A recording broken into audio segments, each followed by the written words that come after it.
بسم الله الحمد لله والصلاة والسلام على رسول الله صلى الله تعالى عليه وسلم. بسرانی بەڕێزی ڕادیۆی دەنگی ڕووناکی سڵاو و میهرەبانی خوای پەروەردگار بەسەرتانەدا ببارێ. خۆشحاڵم لە بەرنامەیەکی نوێ لە بەرنامەی پێوەر لە خزمەتتانە ئەبم بۆ باس و خواسیەکێکتر لە میزانەکانی خوای پەروەردگار و تەرازۆکانی خوا لەسەر زەویە. بەڕێزانم، میزانی خوا جەل جەلالوهو لە زۆر لایەندا لە باسی دنیا و ئاخیرەتە شێوازی بیرکردنەوەی مرۆڤەکان و تەرازوی مرۆڤەکان زۆر جیاوازە لە تەرازوی ڕەب العالەمین و هەروەها لەگەڵ باسکردنی تەرازوی خوا جەل جەلالوهو لە دنیاە پێویستمان بەوەیە کە مرۆڤەکانیش باسکەین و ئێمە لە خزمەتانە باسمان کردو لە بەرنامەیەکە و بەرنامەی عەقڵ و عوقەلا پێوەر لە عەقڵ و عوقەلا. عەقڵ لە لای خەڵکی موسڵمان لەم بەرنامە شیرینە کێ عاقڵە کێ دانایە کێ نەدانە کێ نەزانە و لە لای بیری مرۆڤەکان بیرە دەستکردەکان ئایا چۆنە و مرۆڤ چۆن تێئگا بەگشتی لە مەسەلەی عەقڵ و عوقەلا. ئەمڕۆ لەم پێوەرە نوێیەدا کە لە خزمەتانە ئەبم باسی حڕیەت، ئایا ئازادی لە بەرنامە ئیسلامدا چۆنە کامەیە و لە بەرنامەکانی ترا چۆن و کامەیە. ئایا لە بەرنامەی پیرۆزی ئیسلامدا کاتێک کە ئێمە باسی ئازادیەکان ئەکەین باسەکەین کە ئەڵێن ئازادی ئەبێ بەو شێوازە بێ و بەو شێوازە نەبێ، ئایا لە بەرنامەی دەستکردی مرۆڤەکانە چۆنە؟ بۆ یەکەمین جار ئەچینە لای مەوازینی جاهیلی ئینسانەکان بزانین ئایا میزان لای ئەوان پێوەر لای ئەوان بۆ حڕیەت چییە. کاتێکەوە سەیری جاهلیەتی قەدیم ئەکەین کۆن و دێرین ئەکەین و جاهلیەتی معاصر و نوێ ئەکەین، هەر هەمویان لە حڕیەت و تەقەدومە پێیان وایە مرۆڤ ئەبێ هیچ قەیدێکی پێوە نەبێ، هیچ قەیدێک لە بیرکردنەوەیە، هیچ قەیدێک لە قسەکردن نیە، هیچ قەیدێک نەبێ کە ڕێگری لێ بکە لە هەر فعلێک کە ئەیکا هەر کردەوەیەک کە ئەیکا. تەنانەت ئەو قەیدانش کە شەرعی مطهر دایناوە، ئەو حدودانەی کە خوا دایناوە جەل جەلالوهو، هەر هەمویان ئەبێ پێشێلکرێن. ئەو کەسە پێوترێ کەسی ئازاد لە فکری مادیگەرایی ئەمڕۆدا، چ لە جاهلیەتی کۆنە و چ لە ئەمڕۆیە. با بچینە سەر جاهلیەتی کۆن. بۆ ئەمە بەستە ئەچینە خزمەت یەکێک لە چیرۆک و داستانەکانی قورئان کە قەومی شوعەیبە کە ڕەب العالەمین بۆمان ئەگێڕێتەوە لە سوورەتی هود ئایەتی 84 بۆ 87. کاتێک ئینسانی موسڵمان لە خزمەت ئەم ئاەتانە ئەوەستێت دیقەت ئەدا ئەم قەومە ئەم گەلە کاتێک کە خوای گەورە شوعەیب پێغەمبەری بۆ ناردن، ئەمە قەومێک بوو تەراز و بازیان ئەکرد لەناو بازاڕە، حەزیان بەوە بوو کە حڕەتی مطلقیان هەبێت لەناو بازاڕە لە کاروباری اقتصادیانە. بۆیە ئەم پێغەمبەرە بەڕێزە کاتێکەوە تەشریفی هێنا بۆ ناو ئەوان، هاواری لێکردن یا قەومی ئەوفوا المیکیال والمیزان بالقسط، وەرن پێوانەکانتان ڕێککەنەوە، میزان چاکەن، ولا تبخسوا الناس ئەشیاءهم، شتی خەڵکی بەکەم بە چاوێکی نزم سیر مەکەن، ولا تعثوا في الأرض مفسدين، ئیفساد لەناو زەویە دروست مەکەن، مەچن یعنی فەساد بەناو زەویە بڵاوکەنەوە. بۆیە کاتێک کە ئەم پێغەمبەرە بەڕێزە ئەمانیان پێ ئەڵێ، ئەوانش بە ئیستیهزایەکەوە ئەڵێن نوێژەکەت ئەصەلاتوکە تەأمرك أن نترك ما يعبد آباؤنا أو أن نفعل في أموالنا ما نشاء. ئەرێ نوێژەکەت ئەی شوعەیب وات پێ ئەڵێ کە ئێمە واز لەوە بێن کە باو باپیرمان جێبەجێکە لە ڕێی ئەتیقادەوە و واز بێنین لەوەی بە کەیفی خۆمان چی ئەکەین لە ماڵەکانمانە. واتە یعنی نوێژەکەت ئازادیمان لێ ئەگرێ. ئەمە لە جاهلیەتی کۆنە ئەیانویست لە بازاڕە ملی یەکتر بشکێنن بە ناوی بازاڕی ئازادەوە. ئەمەی کە ئێستا ئەمڕۆ ناوی لێنراوە بازاڕی ئازاد و نەبێ شتێکی نوێ بێ. ئەمە لە زمانی شوعەیب عەلەیهی سەلام دیقەت دەدەی لۆ داستانە قورئانیەدا بە ئاشکرا ئەمە ئەبینی. بۆیە ئەمە یەکێکە لە میزانەکانی حڕیەت لە جاهلیەتە کە ئەیانەوێت لە ماڵ و سەرۆت و سامان و ئیقتیسادا بە هەموو شێوازێ بە مەیلی خۆیان زوڵم لە بەرامبەرەکانیان کەن، هیچ ڕێگریەک نەبێ، هیچ یاسایەک نەبێ، هیچ قەیدێک نەبێ بۆی ئەمانە ڕایگیر بکە. سید قوتب ڕەزا و ڕەحمەتی خوای لێبێت تعلیقێک لەسەر ئەمە ئەدا، ئەفەرمێ ئەمڕۆ ئەگەر سەیری جاهلیەتی نوێ بکەین ئەمڕۆ، ئەڵێ ئەگەر بێن دیقەت بدەین، یعنی زۆر عەجیب خەڵکێکێ لەوە ئەچی خۆشی بە موسڵمان بزانێ، ئەڵێ کاکە عەقیدە و ئەخلاق چ پەیوەندێکیان بەیەکەوە هەیە؟ باشە ئەخلاقی معاملاتی مادی چ پەیوەندێکی بە عەقیدەی ئیسلامیەوە هەیە. بۆیە زۆر گرنگە ئێمە موسڵمان ئاگامان لەمە بێ کە عەقیدەی ئیسلامی لە ڕاستیە زۆر زۆر ڕەبتێکی بە قووەتی هەیە لەگەڵ هەموو کایەکانی ژیانە. ئیمان بەخوا، ئیمان بە ڕۆژی ئاخر. دەمە زۆر کات ڕخنە لەو بیرۆکە بچووکانە ئەگرین لە عەقیدە، چ بیرۆکەی با بڵێن ئەوەی کە ئەمڕۆ پێ دێ مەدرسەی سەلەفیەت، چ ئەشاعیرە، چونکە ئەوانە تەنها مجرد بەسائلە ئاعتیقادە علمیەکەیان باس کردووە، نەهاتون مەسائلە عەمەلیەکە باسکەن کە ئەمە گەورەترین گرفتە کە ئەمڕۆ خەڵکی یعنی توش بووە. سیرەکەی باسی مەسحی خۆفین لەناو عەقیدەی نەسەفیە ئەکرێ. یعنی لەبەرەوە تۆ حساب کە ئەبێ ئەم هۆکارە چی بێ کە پاڵنەرە هەندێ لە شتە زۆر بەسیتە عەمەلیەکان بەو گەورەیە لەناو عەقیدە باس کراوە بە هەڵایەک، بەڵام ئەساسی هەموو ئەخلاقیاتکەوە لەناو عەقیدەی ئیسلامیە فەرامۆش کراوە و عەقیدە نەخراوەتە گەڕ.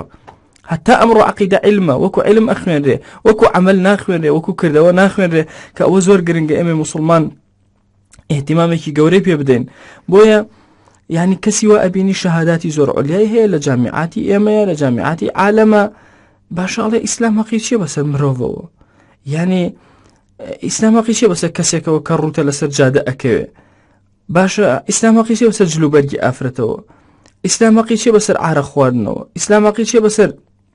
مسائل كاني جنسو بطل كرنوي إنسان مثلا جنسي خوي باشا إنسان يعني إسلام حقيقي بسر أمشتانا واتي أكا كإسلام ريقري لشي أكا لتحضروا بيشكوتن أكا يعني بهمان شواز على الصلاة كتأمرك أن نترك ما يعبد آباؤنا يعني كأنما شون أبي إسلام بوي زور كاسير كيف فكرة مادية كان زور هواري أو كان ألان شي ألان إسلام بو تاك واتا هرشي أخلاقياتك بيوز بغيري تاك وهرهم ترككن تنها هجنا من تولدينا كأساسي فلسفي دين بأوهات وإنسان بيوندي لغا الخوايا شون بي بيوندي لغا الخلق خوايا شون بي سواء إنسان بي ملائكة بي جنوك بي إنجا آجال كان بي دارو بردو كونو جيتي بي زمي بي إسلام ربطك عظيمي بسر هرهمو يانا وهي زور كاد مثلا لبوار اقتصادية كان قرزي هرم بي مثلا ما وصاني أيني قصيتي أكن بابتي بابلين سلفكان أبد ما وصاني أيني قصيتي أكن ألن باش أمانها قيان شي بسر اقتصاده باش دينك تان أمتان بي الله كأنما سبحان الله زماني شعيب پیغمبر عليه السلام هل وكو سيد قطب رضا ورحمة الله اللي بي إشارة بيداوة لو مسألة بويا برزة كانم إما زور جرينجا إما جوان لما تيبقين إما مسائلي جاهليتي كون لقل جاهليتي نويا همويان متفقا لسر أوا كأبي مروفكان بطوابي مانا لجلو برقو بوشاكيانا لقصو هالسكوتيانا لها مشتكيانا هيج جويك بشارعو دورو برو بازار ندن وخويان بو پرشواز چيان بيخوشا او جيب جيب كان اوش براسي لهيج بيروكي خلق عاقلة يعني ناتواني داني بيابري وناتواني بلي باشا دبروي كان فكرة للدنيا هي كاتك باسي أم تحررية أكا باسي أم حرية مطلقة أكا خوي بو خوي حريتي مطلق نية آية هيج كسيك أتواني دزيلة كسي كي تربكا بلي والله حريته هيج ولاتي أتواني ولاتي كي تدايركا بلي والله حريته هيج كسيك أتواني بزور تجاوزك لسر حقي آفرتكو تعداي لبكا بلي حريته وزور لا يعني دبرو حرية إلا أبي تقييد كريت شمر فكان تقييدي كان رب العالمين تقييدك حتما جي أما أزانين كتقييد رب العالمين يعني مصالحي همو إنسانيتي تيانك إنسانك ودوان ودا أما زور قرنق بالنسبة إما مسلمان وآقاما ليبك إما الأمر يا برنقاريكي زور بقوتها لسر أويك خلقي مسلمان بو أبي تداخلك لكاروباري دولتا بو أبي تداخلك لكاروباري جياني خلقا بينما أما مسألة بيوزني بخلقي مسلمان وأم برنامج نخوي هالكوتي برنامجك أبوشي وازاي ياساي بو هموش تداناو يعني أم إسلام عظيمة يعني مسلمانك دان زردي ناوي ياساي بو شورني دان داناو پیغمبريان صلى الله عليه وسلم نفرق بينك داني زرد أمري بيك كوا دانك جوان بشوا يعني لما ودس بيك لسر آيوك ودس بيك حتى سياسة حكم دا صلاة همو أمانة لإسلام تواجدي هي وبرنامج بودانا وياساي بودان راو بويا لإسلام حرية أبم شواز الرهاي بو شواز مطلقية نية. يعني أقدي قد بدي مثلا مادية كاني أمره يعني بيان وايا ك بكارهناني ألفاظي أجنبي زور أصلا زمان يعني تو أسأبوا حكومتي هرم خوي بو خوي برياري بداية كذب شيء إنجليزي بكار نينه خريك زماني كردي ما نامنه بداخل ولم روشن بيري هشتاكان أقدي قد بدي يعني لا استزوزو بيش كوتو ترن جارك لمقابلة ما لقل محمد ملا كريم دا يكيك لأنه سركونا كان كبراسي فكري كي شويعتو أوانا شي هي لقل أوا كبوم باسكي وتي والله من كردي أم زمانا نازانم كيكيك لروشن بيرا كردا كان وتي أبي إنجليزي بطايب بزانم تركي بزانم فارسي بزانم عربي بزانم إن جاءت وانم درقتي كردي أمرو بهم أقنا من لم كلمات وشاني أمرو تناقم كبكاريه بۆیە سێرەکەی هەر ئەو ڕەهایەتیە وای کردووە دەرگایەکی کردوێتەوە کە زمانمان خەریکە بە هەدەر ئەچێ هەر ئەو ڕەهایە و بازاری ئازاد وهای کردووە کە تاجیرەکان بە مەیلی خۆیان کام شتە زۆر پیس و بۆگەن و خراپە لە وڵاتان ئەو ئەهێنە وڵاتی ئێمە و میلەتەکەی خۆیانی پێ ئەکوژن وەکو چەکێکی معنەوی بەکارهێنن بەرامبەر بەم میلەتە هەژار و نەدار و قوربەسەرە. لەبەرەوە بەڕێزەکانم ئەمڕۆ ئەبێ ئێمە لەم حاڵەتە مادیە دەرچین. زۆر کەس وە ئەزانێ تحضر و پێشکەوتن و تەقدم بەوە ئەبێت کە لە جیهەتە مادیەکانەوە پێشکەوی ئەی جیهەتە معنەویەکان ئەو جیهەتەی کە ئینسان ئێمە بەڕاستی میلەتی کورد میلەتێکین ڕۆحمان بۆ ئەو کەسانە بۆ ئەو کەسانی کە فەقیر و هەژار و نەدارن ئەسووتێ. یعنی تۆ معقولە تەنها مادە بخوێنیتەوە وەکو ئەوەی کە ئەمڕۆ هەندێک لە مەسئولین ئەخوێنەوە خۆی و مناڵەکانی لە ئیسراحەتا بنیتر هیچ گوێی لەوە نییە کە ئەم میلەتە قوربەسەر لە چ حاڵێکایە هیچ گوێ لە نرکە و ناڵی بێوەژنێک نییە کە چۆن هاوارەکە. نابێ ئێمە موسڵمان بەڕاستی بین لە دینەکەمانەوە هەڵگۆزین ئێمە شانازی بەم دینە پیرۆزەوە ئەکەین نابێ بە ناوی حڕیەتەوە هەرچی شتە ئیتر یعنی حڕیەت لە ڕاگەیاندن ئەوانش سنووری هەیە تو نابێ سنووری تاکەکان و بەزێ وڵات چییە حڕیەتی ڕاگەیاندن هەیە حرمەتی مرۆڤ یعنی تەشهیر بە خەڵکی بکەی لەناو ڕاگەیاندنا بەلاتەوە دروست و طبیعی بێ وڵات چییە نابێ ئازادی ڕاگەیاندن ڕاگەیاندکار مەسەلەن ئەوە بکرێ سنووردار کرێ نابێ سنووردار کرێ ئەبێ کەسی ڕاگەیاندکار ئەبێ ئەخلاقی هەبێ ئەبێ ڕەوشتی هەبێ ئەمەیە کە ئیسلام داوای ئەکا نابێ کەسێک بێ بە مطلقی بەبێ گوێدانە هیچ سنوورێک هیچ شتێک قسە بکە ولا اقتصاد و بازارە ئیسلام قسەی هەیە بەرنامەی هەیە بۆیە حڕیەتی مطلق ئەبەو شێوازە ڕەهایە لە ئیسلامە قبول ناکرێت. بزاین لە میزانی خۆیە حڕیەت کامەیە تەنها دوو خاڵ لە مەسەلەی حڕیەتە لە ئیسلامە باسەکەم یەکەمینیان بریتێ لەوەی کە ئیسلام هەوڵ ئەدا مرۆڤەکان لە بەندایەتی بەندە ڕزگارکە بۆ بەندایەتی خوا جەل جەلالوه یعنی تەواوی ئینسانەکان لە عەبدایەتی ناو ئینسانەکان عوبودیەتی مەخلوقاتی خوا دەرێن بۆ عوبودیەتی خوا. چۆن ئینسان لە ئیسلامە زۆر عەزیزە نابێتە عەبدی شەخص بەداخەوە ئەڵێم ئەمڕۆ ئێمەی موسڵمانیش هەندێک جار ئەبینە عەبدی شەخص عەبدی حیزب کە لە حاڵەتێکە ئەمە صفەتی کەسی موسڵمان نییە. موسڵمان ئەبێ ئازاد بێ لە عەبدایەتی کردنیە بەس خوا جەل جەلالوه عەبدایەتی ئەو بکات. ئەمەیە یعنی كاتك رب العالمين نمونمان بو اهنتوا ضرب الله مثلا رجلا فيه شركاء متشاكسون ورجلا سلما لرجل هل يستوي يعني مثلا نمونمان بو اهنتوا فرمي باشا كسيكوا عبادتي همشتك اكا كأنما چندين خاوني هي وإنما هم نزانين او كمشك پرستي مش انسان كي دروس كردو او جاء پرستي جاء دروسي او حزب پرستي حزب كد ام انسان دروس كردو بوي اگر انسان سالم عبدایەتی بۆ رب العالمین کرد ئەمە تەواوە یعنی ئەگەر کەسێک خاوەنی زۆر بێ ئاشێکەوە ئاشەوانی زۆر بێ مزگەوتێک فرەمەلا بێ وڵاتێک فرە خاوەن بێ فرە کوێخا بێ لادەیەک فرە کوێخا بێ ئەمانە هیچیان نەجاحەت ناهێنن. بۆیە مرۆڤ نابێ لە کاتی ناڕەحەتیەکانیە پەنا بۆ خوا بێنە و لە کاتی خۆشەکانە ڕووکاتە غەیرە رب العالمین ناخێر. پێویستی بەوەیە کە لە هەموو حیاتیە لە هەموو ژیانیە تەنها عەبدایەتی لە هەموو کایەکانی ژیانە تەنها عەبدایەتی بۆ رب العالمین بکە. ئەمە خاڵی یەکەمە و ئەساسە لە دینە کە مرۆڤەکان لە عەبدایەتی عەبدەکان ولا عبدایەتی فکرە بۆگەنەکان لە هەمویان دەریانەیەنێ تەنها عبدایەتی رب العالمین ئەکەن واتە فرەخاوەن و فرێکوێخانین مرۆڤەکان بەڵکو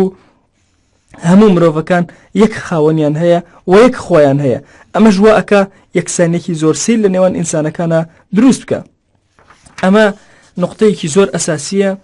کە ابن تەیمیە ڕەزا و ڕەحمەتی خوای لێ بە شەیخ الئیسلام ئەفەرمێ زۆر کەس وا تێگەیشتووە کە ڕق و عوبودیەت بریتە لەوەی کە ئینسان لاشەی عەبد بێ کە ڕێن و فرۆشتنی پێوە بکرێ. أفرمي إذ الرق والعبودية في الحقيقة هو رق القلب وعبوديته. أفرمي عبوديته بون بعبد لحقيقتات شيء بريتي لويك إنسان ضلي عبد به ضلي داير كرابه ضلي آزادي نبه عبوديتي داير كرابه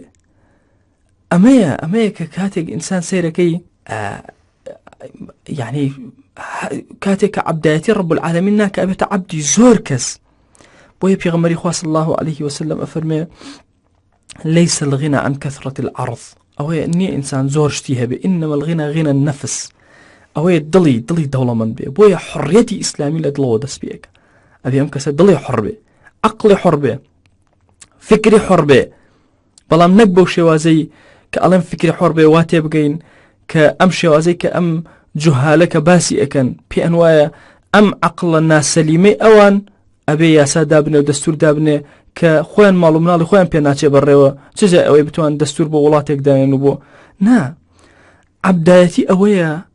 يان آزادي أويا إنسان عبدايتي كامل رب العالمين كعبدي هيج كسيكي ترنبي غيري ذاتي الله نبي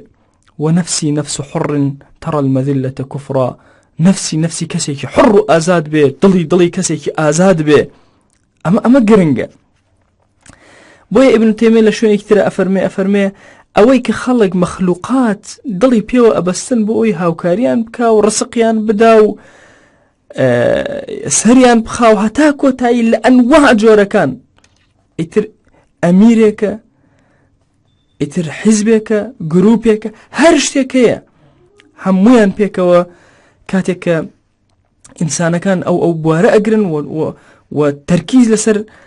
أو همشتدا أنن يعني بدل نهاية وأمانة بونة عبدك طواو اتر عبدي مادية حزبة سنك رجل فيه شركاء فرخاوانا فركيوخايا أو كسا نجاحتيش لجيانا زور بزحمة أين شرف رئاسة قوري لنا أم إسلاما بريتيا لعبداتي زياتر كي زياتر عبد بيبوخوا أو كسا شريف ترى أو كسا آزاد ترى أو كسا حر ترى لمدينة أما قوري أم دينية وخالية كمك إياك نعبد وإياك نستعين منزليه زور قورية كابن القيم رضا ورحمتي خواهي بباسيك أم منزلية إنسان كان بس داوى لأخوة كان استعانة بأخوة بس عبداتي والرب العالمين كان أما الطوائي مانا آزادية هم الرجاء لبردم مسؤوليك ناكون هم الرجاء لبردم حزبك بان نابنوا هم الرجاء تشوبي بو حزب ناكيشن نا طوائي آزاديان هي كاتكوا تنها عبداتي بأخوة كانوا تنها داوى لو أكن رزق وروزي وهمشت داوى لو أكن أما يكمن خالة لحريتي إسلامية لنظري إسلامية وكسير أكريكابو لحريتي إسلامية مروفا كان هر همويان نابي عبدي هيج كسيبن شكبونا عبدي هرش كسيك هر شتيك أولا إنسانيات كم أبيتو وحريتي كتشي أو كس حريتي نامن بدز إنسان وأبي أبي حرية بدز إنسان ونبي بدز رب العالمين وبي أبويا هموي أبي عبداتي أوبك دوم خال بريتيا لويك إنسان مسلمان أركي بيسبرا ولا سر أم زويا أركي بريتيا لويك أم زويا خوا تعمير كاتا وبياساي خوا تعمير كاتا وبياساي خوا هرچي اشتيك لتعميرات الزويا لا ياساي خوا درچو جل جلاله أو إما الذين بس نور بزاندني أزانين أو بيناوتري آزادي بلكو لبرامبرش أو السينوات شكر رب العالمين لقل أو أمريكا وكأم إنسانانا بين خوان وخوا عبداتك جوان كان ونشي وتواز للزوي بينا فرمتي ولا تفسدوا في الأرض بعد إصلاحها نكن فساد لسر زويا دروس بكن نا يان أفرمي هو أنشأكم من الأرض واستعمركم فيها فاستغفروه ثم توبوا إليه. يعني لقصة صالح عليه السلام ثمود، قوم ثمود، فرمي خوا جل جلاله يعني صالح بيان أفرمي خوا جل جلاله ايوي لزوي ودروس كردو ايوي كردو تخاوني زوي عمراني زوي بلام لعمرانك هنا جار إنسان توشي هلوكم وكري أبي بوي أفرمي فاستغفروه ثم توبوا إليه إن ربي قريب مجيب. مشركي قريش همويان كاتك شون مشركاني بيشو أكوتن خواهي قور أمريان بيئكا أولم يسيروا في الأرض فينظروا كيف كان عاقبة الذين من قبلهم كانوا أشد منهم قوة وأثاروا الأرض وعمروها أكثر مما عمروها. سبحان الله. أوان بيشكوتن وتحضرين لما زياتر بو أوان زويان بجي هشت إيوش بجي إهيالن إيمان بينن عبدايتي رب العالمين كانوا الزوي زندو كانوا. أما زور قرنقا لأما لم برنامج شيرنا كبزانين حرية لدو بازنا حرية نامنة لدينا يكم نابي عبدايتي إنسان كان بغير خواب كان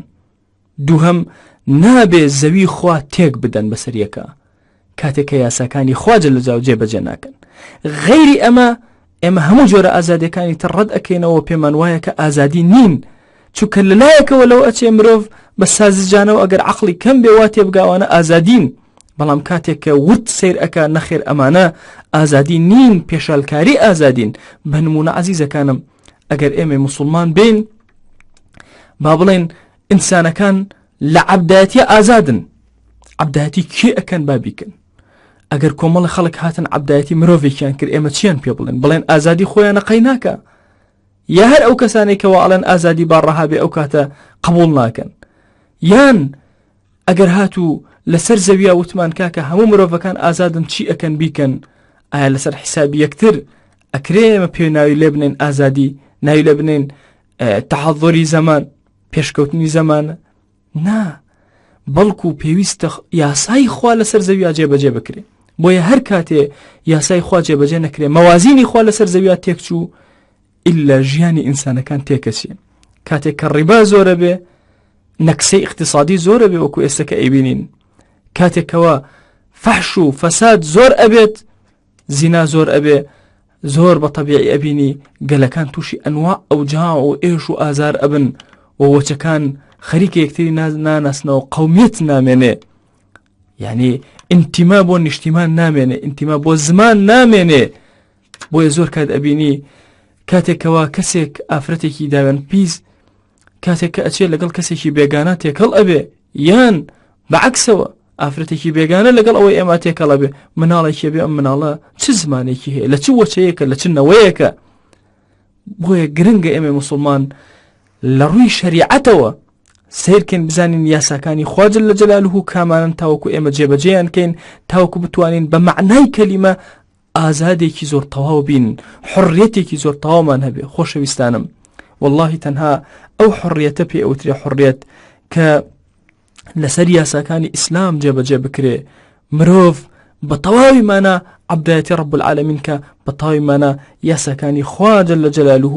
لەسەر زەویا جێبەجێکە. ئەگەر ئەمەش نەکەین وەکو سید قوتب ڕەزا و ڕەحمەتی خوای لێبێ ئەفەرمێ ئێمە ئەو کاتە ئەکەوینە ناو گەلێک ئەکەوینە ناو قەومێک ئەکەوینە ناو مجتەمەعێک کە وەکو حەدیقەی حەیواناتی لێیە هەرچەنە لە ناو حەدیقەی حەیواناتە زۆر کات یاسا و ڕێسا هەیە بەڵام زۆر خراپتریش لەوە بۆیە ئەفەرمێ هەموو کاتێک کە چاو ئەنوقێن و سەیری ئەوروپا ئەکەم تەنها حەدیقەی ئاژەڵەکان یەتە پێش چاوم ناتوانم مرۆڤێک لە ناو ئەوروپایە بینم کە تەواوی مانای مرۆڤایەتی تیابێ. داواکانین لە زاتی پاکی پەروەردگار ڕەحم و بەزەی و میهرەبانی خۆی بەسەرمانە ببارێنێ لە گوناهەکانمان ببورێ لە گوناهی گوێبیستانمان ببورێ. خوای بۆ خاتری ناوە جوانەکانی خۆت داوات لێ ئەکەین بە گەورەی خۆت ئەو بەڕێزانەی و ئەستۆدەیەکانی هەڵەبجەی شەهید و هەولێر ماندوو ئەبن لەگەڵ بەرنامەکانی ئێمە خوایان ئەجر و پاداشیان بۆ بنووسە بەرەکەت بخەرە ئەم کەناڵە بەڕێزەوە خوا لە گوناهی هەمومان ببورێ. وەسەلام عەلەیکوم وەڕەحمەتوڵڵاهی وبەڕەکاتوه.